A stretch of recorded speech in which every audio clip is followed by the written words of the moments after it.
Boa tarde. Vou apresentar o seminário número 4, que é o papel da prática na vida do músico. O meu nome é Eduardo. Vamos lá. Então, a gente começa vendo que a prática era uma atividade que é necessário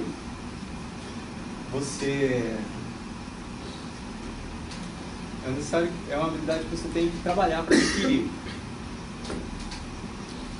Isso em qualquer área do conhecimento. A gente pode pensar como os músicos lidam com essa questão da prática. O que eles dizem e o que eles pensam. Normalmente, se você for conversar a respeito de prática, os músicos não têm uma definição muito clara, muito objetiva do que é prática. Eles tendem a ser muito emotivos, passionais, ou falam que gostam, que amam praticar, que outros falam que não tem paciência para praticar, que é uma coisa chata, mas não é uma coisa objetiva. A gente pode tentar entender a prática através dos relatos, porque as pessoas contam, quando elas conseguem, falar da rotina de prática delas, como elas fazem, tudo, mas mesmo isso não é uma fonte confiável de conhecimento. E tem vários fatores que influenciam no que essa pessoa pode estar falando a respeito da prática dela. Ela pode ter alguma vaidade de não querer mostrar os pontos fracos dela, mostrar só um lado da prática dela. Ela pode querer guardar segredos, coisas que ela acredite que funcione, mas ela quer manter só para ela e não passa isso. Ou essas fases já estão muito distantes na formação do indivíduo, e ele já não se lembra mais dessas fases e elas deixaram de se tornar importantes.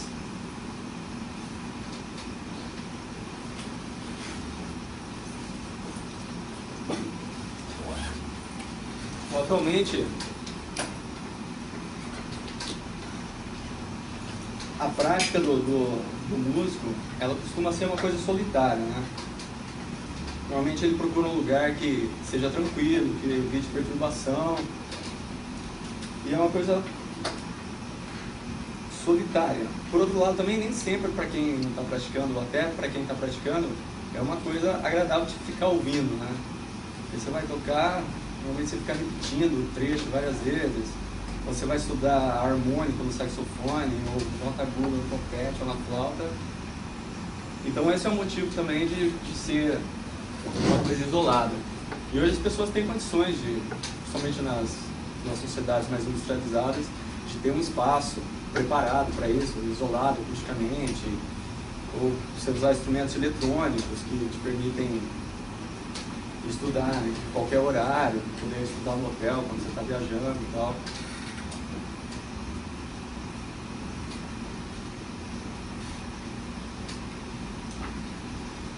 Então, normalmente a prática é uma coisa individual. Mas existem locais onde as pessoas preferem praticar,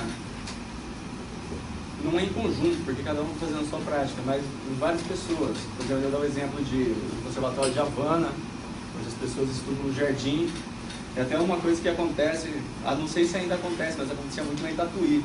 Todo mundo ficava no jardim, cada um estudando seu instrumento ali, todo mundo interagindo. É uma coisa que aconteceu muito na França também, em 1800, onde os conservatórios tinham vários pianos numa sala e as pessoas estudavam ali todas juntas.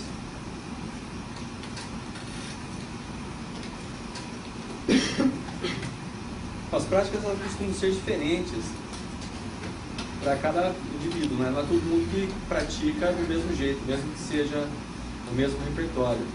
Isso vai variar dependendo do nível técnico do músico, do tipo de música que ele está executando também. Normalmente a atividade da prática, ela tenta simular uma situação real de performance.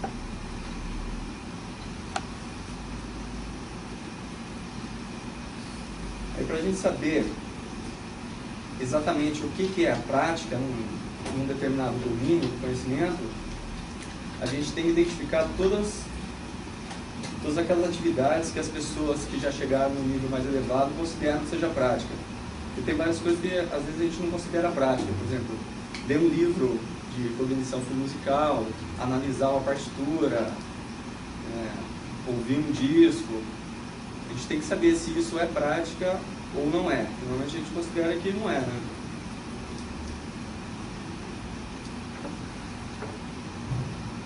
A gente tem duas maneiras de analisar essa prática, que é a prática do dia a dia, que é uma macro perspectiva, que é essa que eu falei agora, e tem um olhar científico, que é o que interessa pra gente, que os pesquisadores procuram saber o que realmente é a prática.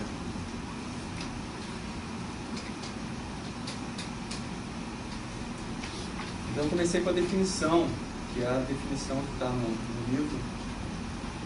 Uma atividade estruturada, frequentemente concebida por professores ou técnicos, com o objetivo explícito de aumentar o nível atual de desempenho de um indivíduo. Em contraste com o trabalho e lazer, ele requer a geração de objetivos específicos para a melhora e o monitoramento de vários aspectos do desempenho.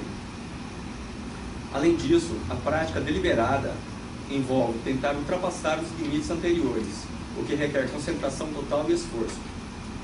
Consequentemente, só é possível se envolver nessas atividades por um período limitado de tempo, até que seja necessário descansar e se recuperar.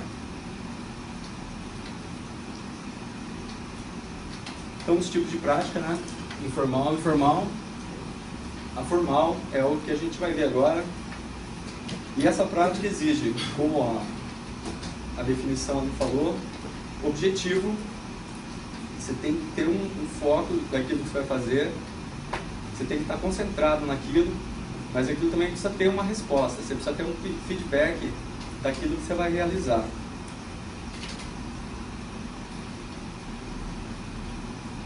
Então acaba sendo um ciclo, né? Você precisa tocar, avaliar, tocar diferente, reavaliar e assim por diante, para ser uma prática efetiva, né?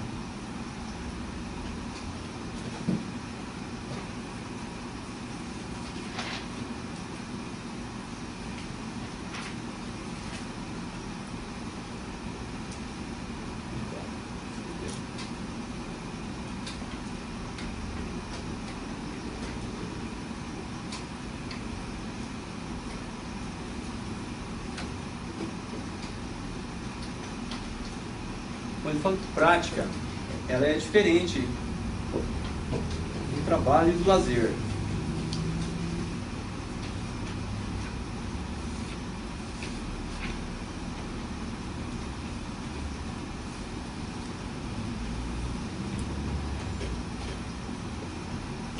Porque o foco principal do trabalho é fornecer um comportamento sustentável e confiável. O foco do lazer é proporcionar um bem-estar, que pode ser físico, emocional ou cognitivo. Essas atividades, teoricamente, a gente consegue desenvolver por muito mais tempo, porque elas não exigem tanto esforço, principalmente psicológico. E muitas vezes também o trabalho e o lazer, eles não oferecem essa possibilidade de feedback. Eu vou dar alguns exemplos de, por exemplo, você está tocando, fazer uma gig de jazz. Teoricamente isso não é prática, né? Você está só demonstrando uma habilidade já adquirida. É lógico que em alguns momentos existe a prática, momentos que você vai experimentar uma coisa nova que está exigindo mais de você e que alguém pode comentar depois o seu desempenho. Então, você tem as características necessárias, que é tentar superar um limite e a possibilidade de um feedback. Apesar do trabalho, do lazer, não ser necessariamente considerado prática, ele vai gerar experiência.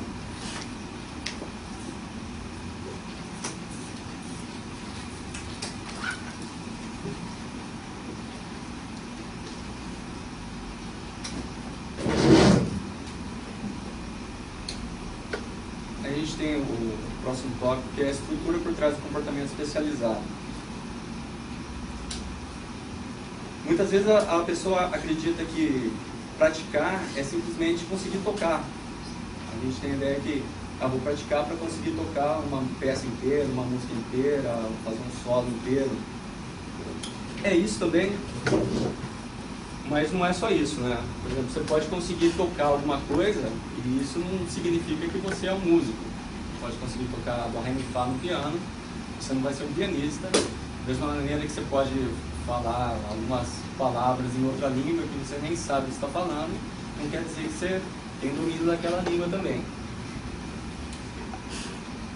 Então, uma das funções principais também da prática é estabelecer representações cognitivas. Essas representações, elas vão possibilitar a gente assimilar, memorizar, manipular e recuperar a música. Quer dizer, você pode estar tocando, você sabe onde você está, você pode parar em um determinado trecho, saber o que as pessoas ao teu redor estão fazendo e saber para onde você vai em seguida.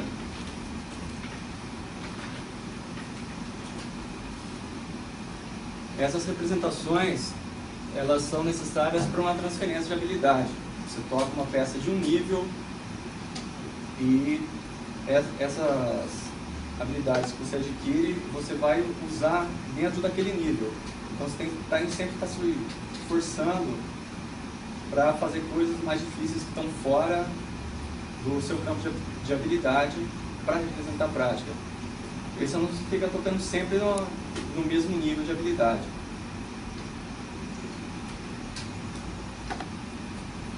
Isso permite que você aprenda as músicas mais rápido, né? Você forma as representações, quando você vai tocar uma outra música, você já tem essas representações prontas, te permite aprender mais rápido. Então o aprendizado ele depende das estruturas anteriores. Essas representações mentais, elas não são rápidas de ser adquiridas. Então você tem que fazer várias vezes, no mesmo grau de dificuldade, aumentando gradativamente, até você conseguir evoluir. E elas são muito objetivas, não objetivas, definidas, limitadas. Por exemplo, você pode pegar um pianista especialista em barroco, se ele for tocar um jazz, ele não vai conseguir tocar com aquela habilidade. Ou ao contrário, um cantor de música popular, se ele for cantar uma ópera, ele não vai conseguir também executar tão bem, porque as habilidades elas são específicas.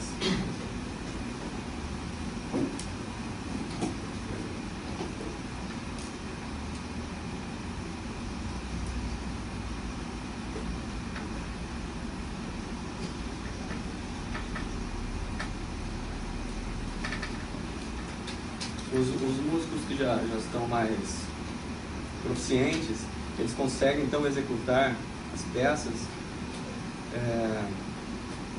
com baixa variação na performance. É diferente do aluno que toca uma vez, o negócio sai bom, toca de novo, já não sai mais e ele não tem sempre aquela precisão.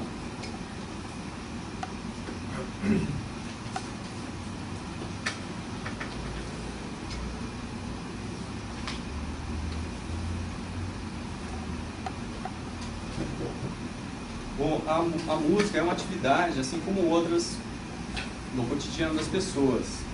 E essas atividades, assim como a música, elas trazem adaptações físicas. Então, por exemplo, você pode reconhecer a pessoa, ter uma ideia do que a pessoa faz, olhando o corpo dela, né? Por exemplo, você vê um cara fisiculturista, você reconhece, o cara que faz academia, né? Um cara que trabalha na roça, que hoje é difícil porque tem trator, mas um cara que trabalha na enxada mesmo, você vê a mão do cara, está tudo marcado, né? Cheio de calo. E a mesma coisa acontece com os músicos.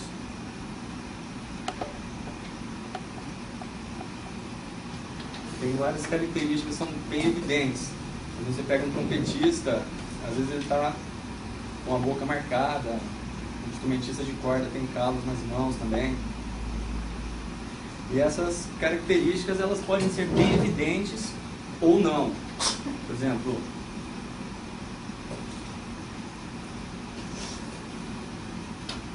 os cantores, os instrumentistas de sopro, eles têm uma capacidade pulmonar mais elevada. Mas é uma coisa que você olhando para eles você não percebe. E às vezes essa habilidade, essa capacidade que ele tem também, ela só aparece na hora que a pessoa está executando. Ele até tem uma respiração superficial, mas aí ele faz umas notas longas e essa adaptação vai aparecer na hora da performance. Igualmente quando acontece com atletas, que eles só atingem o seu limite máximo durante a execução daquela atividade. Essas adaptações que acontecem no organismo, no físico das pessoas, elas acontecem de uma forma mais sutil no cérebro também. Antigamente, os pesquisadores acreditavam que o cérebro era imutável, que ele chegava numa fase de crescimento e ele não tinha mais variação. E hoje, através de ressonância magnética e esses tipos de procedimento, eles conseguiram perceber que não, mas que realmente tem variações bem sutis.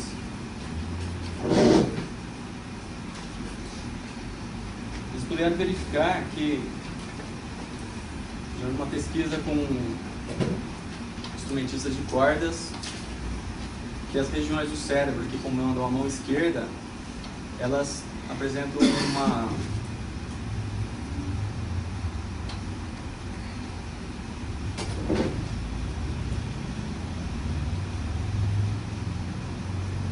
maior ativação do que a da mão direita. A região do cérebro que controla a mão esquerda é maior, né? E tanto para os dedos que digitam o instrumento, eles têm uma área de controle maior do que o polegar. Bom, essas adaptações são notadas principalmente quem começa a treinar mais cedo. E esses efeitos do cérebro, eles não aparecem somente quando a pessoa está tocando, mas também quando ela está ouvindo, e principalmente quando ela ouve um som do instrumento que ela toca.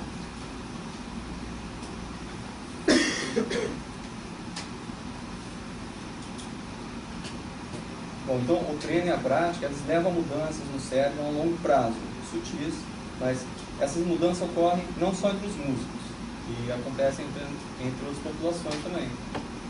Por exemplo, atletas e deficientes visuais. Algumas dessas adaptações, elas são necessárias para chegar num alto nível de desempenho, mas elas podem se tornar malignas, né? Gerando problemas de pele, problemas musculoesqueléticos, problemas neurológicos e dores crônicas. A gente vê os violinistas que tem sempre o pescoço marcado aqui, né?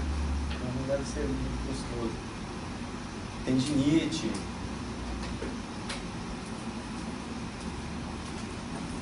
Ele dá um exemplo, ele fala que a maioria dos músicos de orquestra, 82% parece, relatam algum problema desse tipo. Alguma dor, alguma coisa. E que desses todos que relatam algum problema, 76% falam que esses problemas afetam na hora de tocar. O principal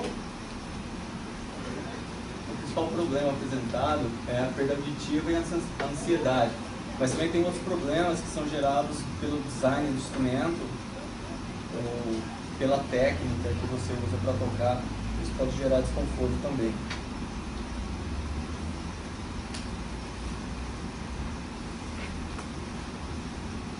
Ele dá um exemplo também do cérebro, né? Que a região que controla os órgãos que são mais trabalhados, ela se desenvolve mais. Só que isso pode acontecer um extremo, dela se desenvolver tanto que ela começa a atingir as áreas adjacentes, que a princípio elas são bem separadas, e essa região vai se desenvolvendo e começa a tomar parte da região adjacente. E, por exemplo, você movimenta um dedo e acaba movimentando o outro dedo junto. Ele fala que pode ter efeitos de hereditariedade e tal, mas também não é conclusivo.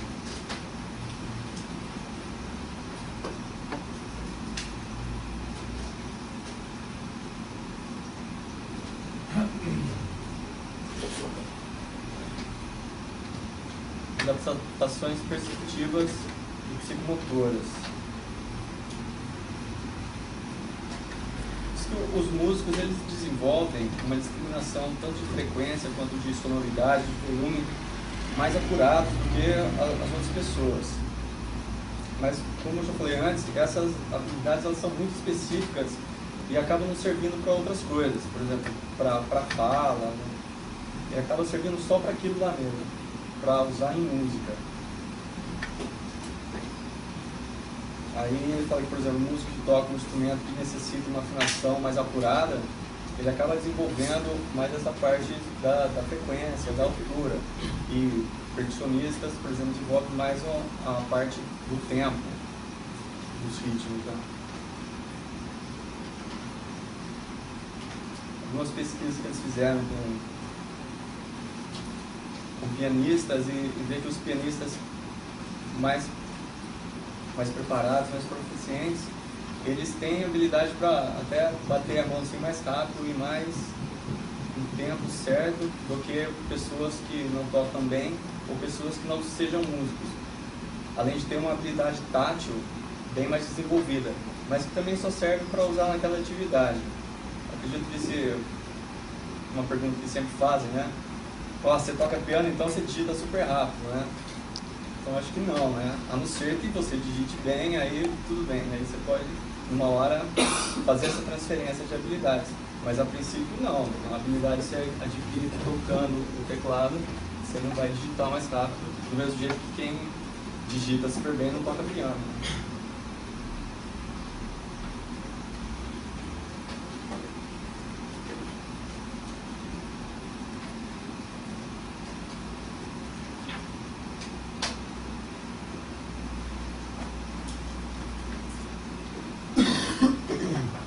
Ali, não.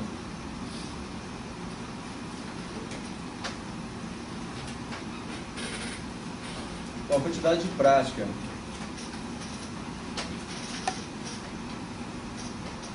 Prática é uma coisa que leva tempo, né?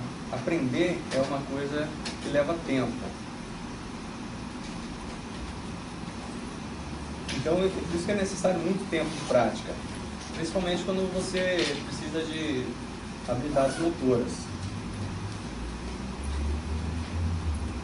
Eles conseguiram demonstrar que ao longo tempo, a um longo prazo, esse tempo de estudo ele tem um grande efeito, porque num curto prazo já você não consegue perceber tão rápido.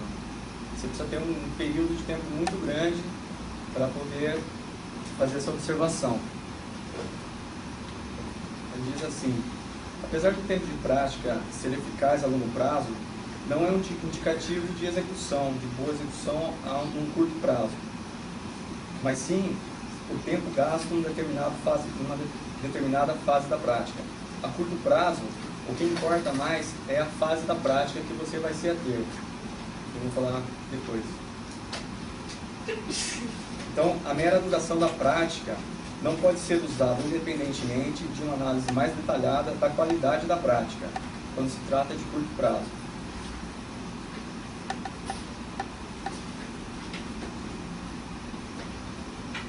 Eu vou voltar aqui para o gráfico. Aqui é uma experiência que eles fizeram com violinistas na Alemanha,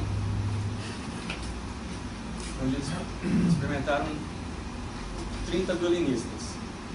10 considerados alunos, né, eram considerados pelos professores como excelentes, os melhores. 10 que eram considerados bons e 10 que não eram tão proficientes. Aí, no caso, ele fala que eram candidatos a professores de instrumento. Eu não sei se entende direito isso, mas sim. É isso, né? Ele fala isso. É. Eu achei esquisito isso. Então, eu fiquei imaginando assim, que era... Bom, fiquei imaginando, mas não consegui chegar a uma conclusão.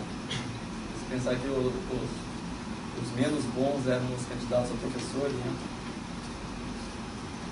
Bom, pegou 10 violinistas, alunos que eram considerados melhores, 10 que eram considerados bons e 10 candidatos a professores. E fez um levantamento do tempo de estudo de de cada um, desde o começo da prática até a época que eles entraram para a academia, para o conservatório. Isso foi feito através de uma pesquisa, de uma entrevista, onde eles falaram da biografia deles, com quem eles estudaram, se mudaram de professor, quando começaram, se teve permissão ou não. Tiraram uma média de quanto eles estudavam no período, num determinado período, e multiplicaram pelos dias, pelos meses, pelos anos, para ter uma ideia de quanto eles estudaram no período da vida. Então a gente tem aqui os gráficos.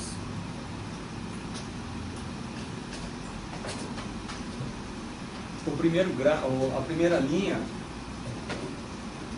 aqui foi feito comparando com músicos profissionais. Eles queriam saber essa relação dos alunos, mas também eles queriam fazer uma comparação com músicos profissionais. Então também pegaram 10 músicos que tocavam profissionalmente nas orquestras e fizeram a mesma avaliação de tempo. Eles chegaram à conclusão que os alunos, os melhores, eles alcançaram os profissionais ali já na idade de 18 anos, que é a época que eles entraram no conservatório. Os que estudaram menos, que a gente vê as horas, né, são 7.000 e poucas horas, isso aqui quase 8.000 horas e tal. Aqui, na idade de 20 anos, eles vão chegar nas 10.000 horas que a gente tanto fala na sala aqui, né? Então aqui, aí nessas 10.000 horas, tanto os alunos, os melhores alunos quanto os profissionais, eles já estão juntos. E a última linha aqui é de músicos amadores.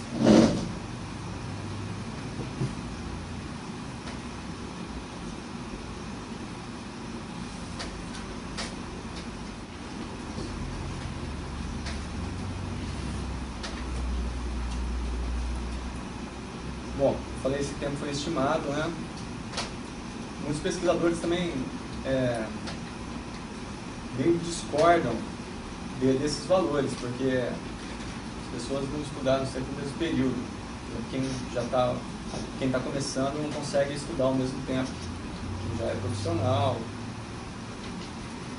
Então foi feita uma pesquisa com diários, ele deu um diário para cada um anotar quanto tempo estava estudando, tudo, e realmente ele chegou à conclusão que todos os alunos têm uma tendência a supervalorizar o tempo que eles estudaram.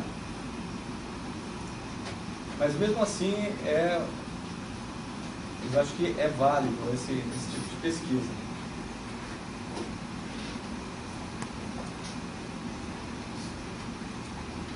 E realmente confirmam que quanto mais prática, você vai ter melhores resultados a longo prazo. Aí tem uma diferença no tempo que você estuda, né? Por exemplo, os violinistas e tecladistas acabam conseguindo estudar mais, instrumentistas de sopro, cantores, praticam um tempo menor. Isso acontece por causa principalmente das limitações fisiológicas. Fala das horas, a diferença das horas, né, de iniciantes e profissionais, que os profissionais conseguem praticar mais do que uma pessoa que está iniciando. E pela pesquisa, pela essa amostragem que eles fizeram com essas pessoas, na realidade deles lá, a conclusão que eles chegaram é que a pessoa consegue estudar em média, assim, no máximo até essa época, quando ela ainda não é profissional. Essa parte ela está adquirindo habilidades. Depois como ele começa a trabalhar, ele acaba mudando um pouco esse foco, que deixa de ser de criar habilidades, que é para manter as habilidades que ele já adquiriu. Isso também acontece por uma necessidade que tem de desenvolver outras atividades, né? Vai ter que dar aula, vai ter que cuidar da casa, do mercado, olhar filho, então também já não tem mais tanto tempo para praticar, aí ele tem que se dedicar mais a manter as habilidades que ele já tem. E ele fala que uma coisa que tem que ser vista com cautela assim, é quando um artista, um músico que está em atividade, ele fala que ele não tem mais necessidade de praticar, ele consegue resolver os problemas sem praticar. E o que na verdade ele sugere que acontece é que são outras atividades que ele está executando que estão sendo suficientes para manter essa habilidade necessária. Por exemplo, está tocando, está fazendo concerto, está fazendo alguma coisa ligada, que não é sentar e ficar estudando, mas é uma coisa que está resolvendo ali no caso.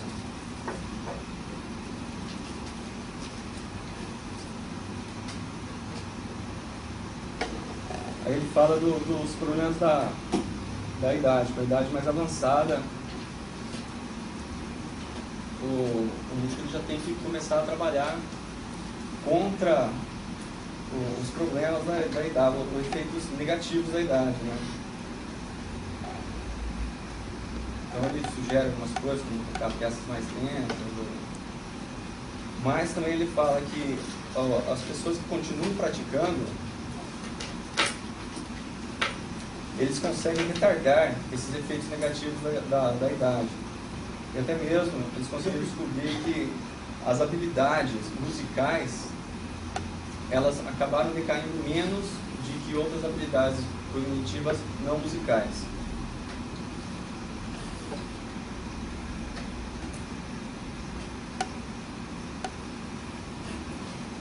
Ele fala a qualidade da prática, o que vem a ser uma boa prática, né?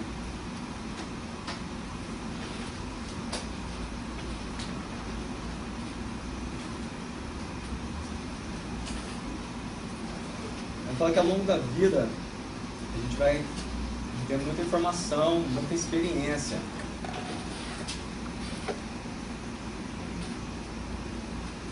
E aí a gente vai usando essas habilidades durante a prática.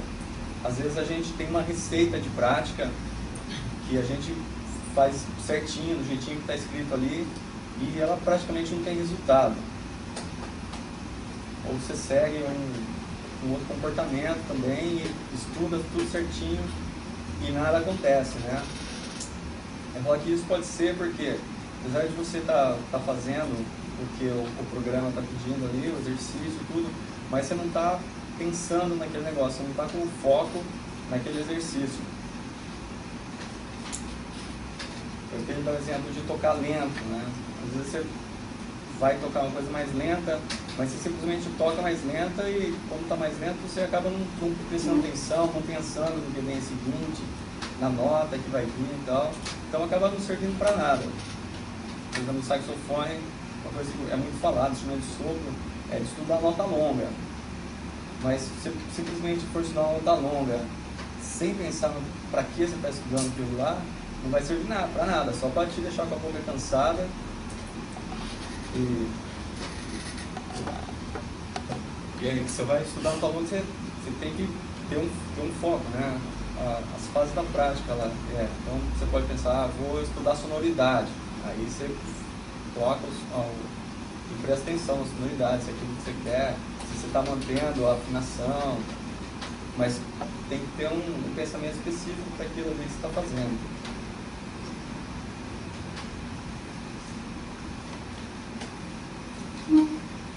Eu falo que é sempre aconselhável você seguir as recomendações de um especialista, de um professor, tudo, mas de qualquer maneira você tem que sempre estar se perguntando por que aquela coisa funciona ou não. Não pode simplesmente fazer e deixar ao acaso.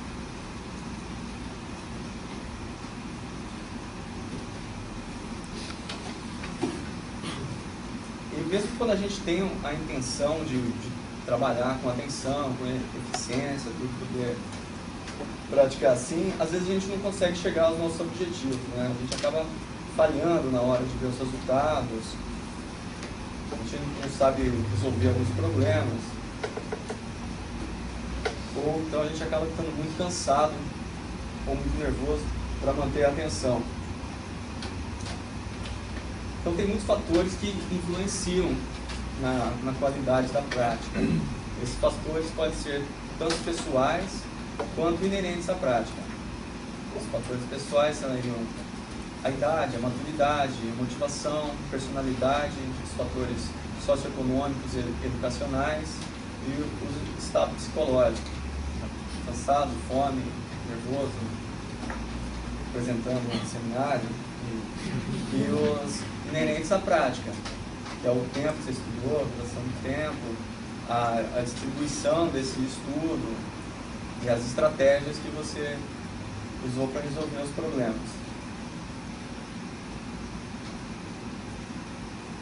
Quando esses fatores, essas condições, elas não são favoráveis, acaba sendo improdutivo você praticar, né? E como a gente viu que tem muitos fatores que influenciam na prática, essa prática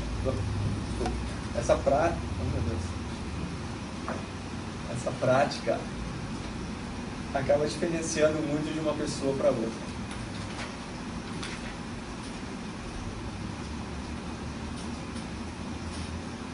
Aí eu falei, duração do tempo da prática, a distribuição da prática no intervalo, né? Isso também tem a ver com as fases da prática. Então, no primeiro estágio, seria ter uma ideia, uma visão completa da peça. Que pode ser uma leitura, ou você escutar a música, fazer uma análise, para ter uma visão superficial da peça. A segunda fase, que é o domínio técnico, onde essa peça vai ser trabalhada em sessões. Essas sessões vão mudando de tamanho conforme vai progredindo o trabalho. E essas sessões elas surgem do primeiro estágio, que é quando a gente viu lá a imagem completa da peça. Já nesse segundo estágio você pode ir desenvolvendo a interpretação. Esse desenvolvimento pode ser tanto intuitivo, você vai praticando, vai tocando e pela intuição você vai desenvolvendo, ou pode ser analítico. Você vai fazer uma análise estrutural, ou vai comparar a interpretação de outros intérpretes, simplesmente escutando alguma música. É nesse segundo estágio que os programas motores eles vão se tornar automáticos. Então, nessa parte já pode ter uma primeira memorização da música.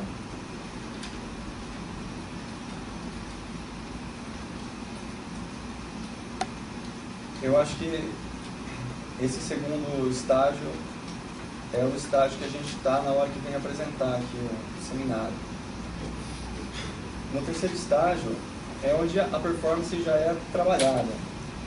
Então você já tem um mapa interno, você vai juntar as partes e vai repetir isso várias vezes para ficar automático. Vai sempre testar a sua memória. Então você pode, no caso de tocar, pode tocar mais lento, fazer uma apresentação imaginária ou real, com algum amigo, alguma pessoa que pode estar te assistindo, vai fazer, tocar no tempo exato ou mais rápido e vai resolver os problemas técnicos. E, se possível, praticar sobre uma condição de performance mesmo. Às vezes a pessoa pratica já vestindo a roupa do concerto, pratica em vários lugares diferentes. E o quarto estágio é a parte da manutenção, disso que você já adquiriu, e pode ter algumas modificações, mas o principal é a conservação, tanto dos aspectos técnicos e de memória. Essa parte da manutenção pode durar décadas, entre o período que você está trabalhando essa música, tocando, se apresentando ou gravando. Eu falei de brincadeira, mas realmente eu acho que a fase que a gente vem apresentar o seminário é a segunda, né? Onde você já está entendendo, assim, mas você não dominou ainda. Então você vem com as ideias para falar, chega na hora, dá um branco, a coisa não... Bom, eu vou falar disso depois também. Então, automatizada ainda.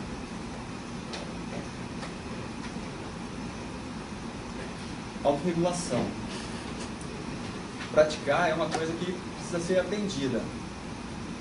Normalmente os iniciantes eles têm mais dificuldade para praticar por conta própria.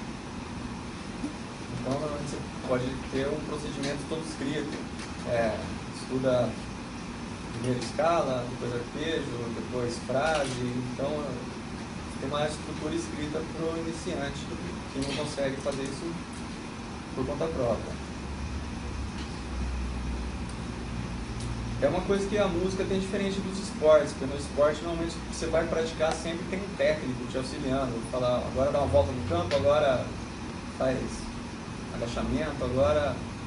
E na prática, na música, cada músico tem que ser o seu próprio técnico, né? Então tem umas pesquisas que demonstram que crianças que tinham uma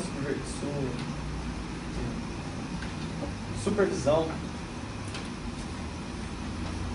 nessas atividades, elas tiveram um desempenho melhor. Então essa supervisão ela vai garantir que a criança, o aluno, ele vai praticar por um período de tempo,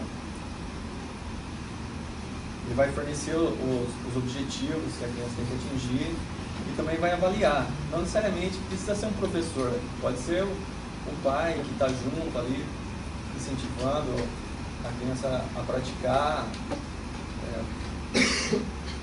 normalmente de uma forma motivadora, né? Elogiando, mas mostrando os erros. E conforme esse indivíduo ele vai ficando mais autossuficiente, ele já vai saber modificar a prática para resolver aquelas questões que ele tem necessidade. Então, a prática ideal ela é principalmente atingida por essa autorregulação. Existem vários tipos de prática, principalmente porque as pessoas são diferentes, as músicas são diferentes e os instrumentos são diferentes. A gente pode ter uma prática generalizada para coisas que estão distintas, né? Por exemplo, um músico de jazz acaba tocando bastante com playback, play along, oversold. O cantor pode estar acompanhado de um pianista. Então é específica também para cada habilidade que você vai desenvolver.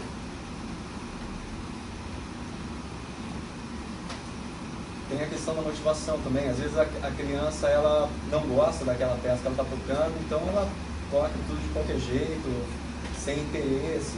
E por outro lado, quando ela gosta da música que ela está fazendo, ela acaba fazendo essa autorregulação por conta própria. Ela precisa ser aprendida, mas a motivação, o interesse, ele acaba criando caminhos para fazer essa autorregulação. Isso acontece com os adultos quando eles têm o objetivo de dominar uma música ou um instrumento ou alguma dificuldade técnica. Eles tendem a utilizar mais estratégias de autorregulação do que quando eles estão simplesmente tocando por diversão, por lazer. Então assim também a autorregulação ela requer um objetivo específico, uma avaliação e também a motivação. Assim como a gente já visto na questão da prática, a autorregulação acaba acontecendo num ciclo também, que é o reconhecimento do problema, a escolha da estratégia que você vai utilizar, a performance e a avaliação da performance. Você vê, se você não corrigir o problema, começa tudo de novo.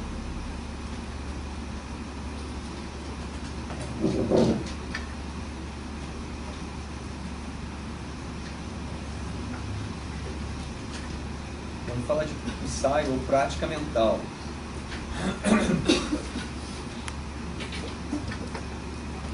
Como a gente já viu, a prática, para ser efetiva, ela exige esforço.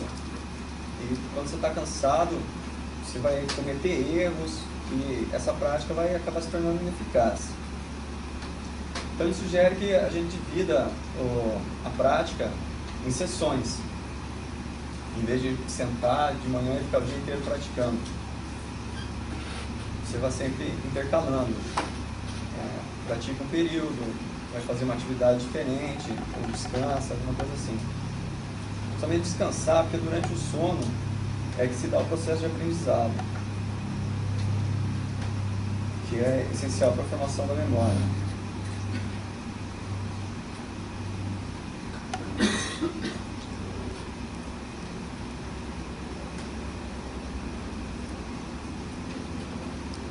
Às vezes a gente está estudando um trecho e chega uma hora que quanto mais você estuda, parece que vai ficando pior, né? Você faz aquilo lá, às vezes até estava legal, mas você vai insistindo e vai ficando cada vez pior.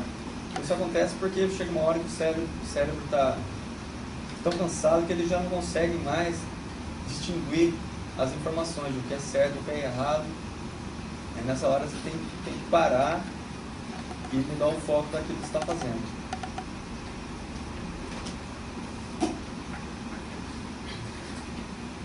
Por exemplo, nesse caso,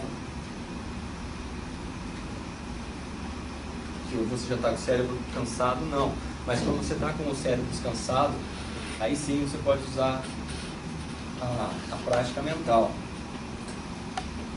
Às vezes você está com o corpo cansado, com alguma dor que não te permite fazer o exercício, você pode fazer a prática mental.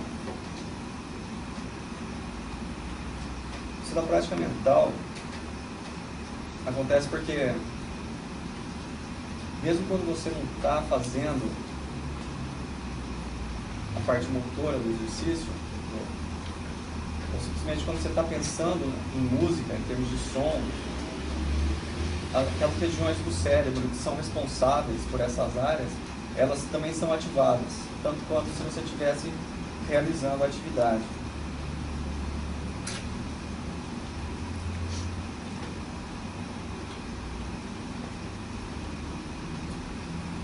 Para funcionar melhor, é ideal que você esteja assim, pelo menos com a cabeça descansada. Você tem que ter alguma proficiência técnica já, porque se você for iniciante, isso não vai resolver muita coisa, porque as estruturas não estão formadas ainda, então não tem como você utilizar. Então você tem que ter essa proficiência técnica e já ter uma imagem formada daquilo que você pretende realizar.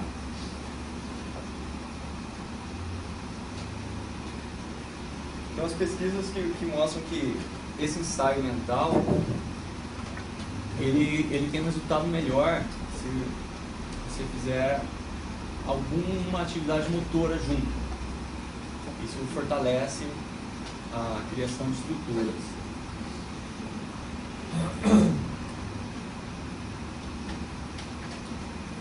É uma habilidade que, como as outras habilidades, ela também quer ser aprendida. Você tem que aprender a dominar isso, né? O relaxamento, o yoga, essas coisas você tem que praticar para conseguir fazer. Tem uma pesquisa que eu encontrei que foi feita com pianistas e ele tenta comparar esses ensaios mentais separando a parte motora da parte auditiva. Se eu lembro,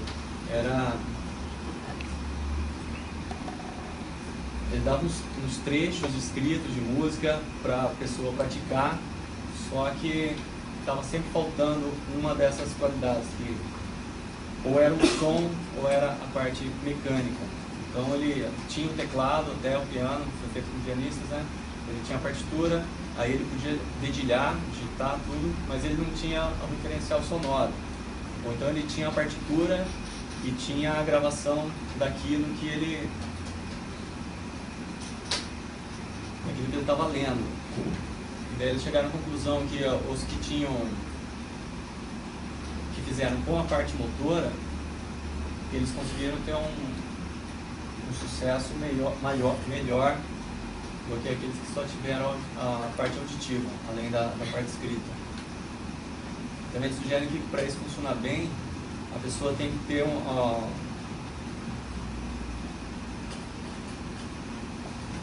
essa questão dos sons, das notas bem estruturadas na cabeça. Você já tem que saber aquilo que você quer, o som já tem que estar pronto na sua cabeça, senão não funciona tanto. Mas é aconselhável. E também por exigir esforço, né? Eles sugerem que você pode fazer isso por uns 20 minutos, que é um tempo razoável para ter efeito.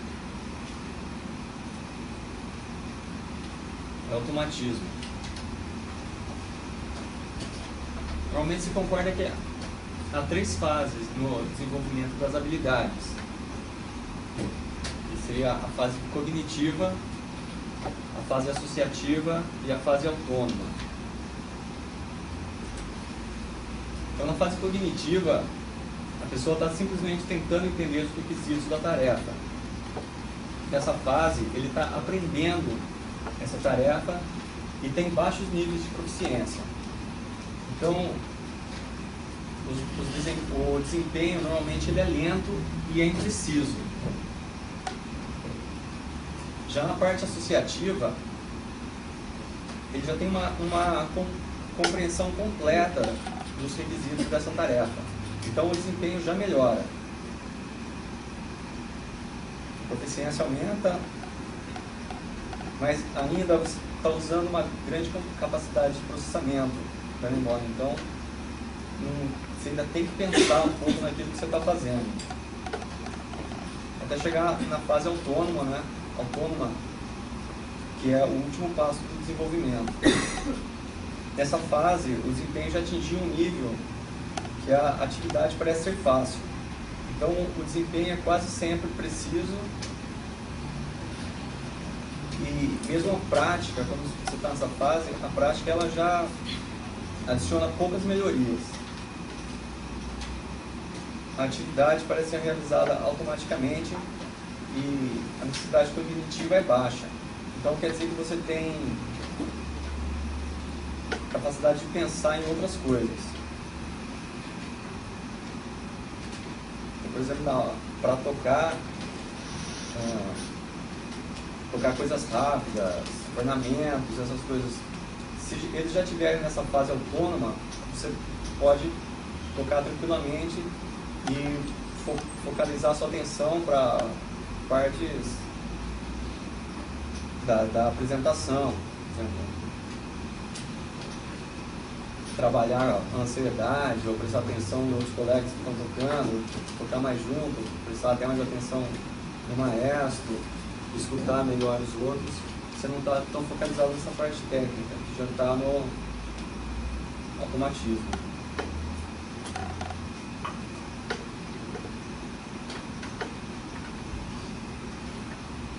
Ele fala que até os músicos experientes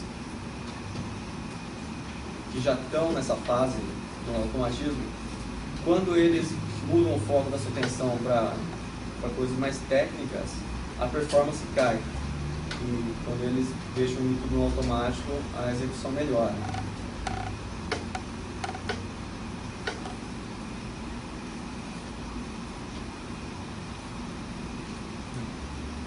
E era isso.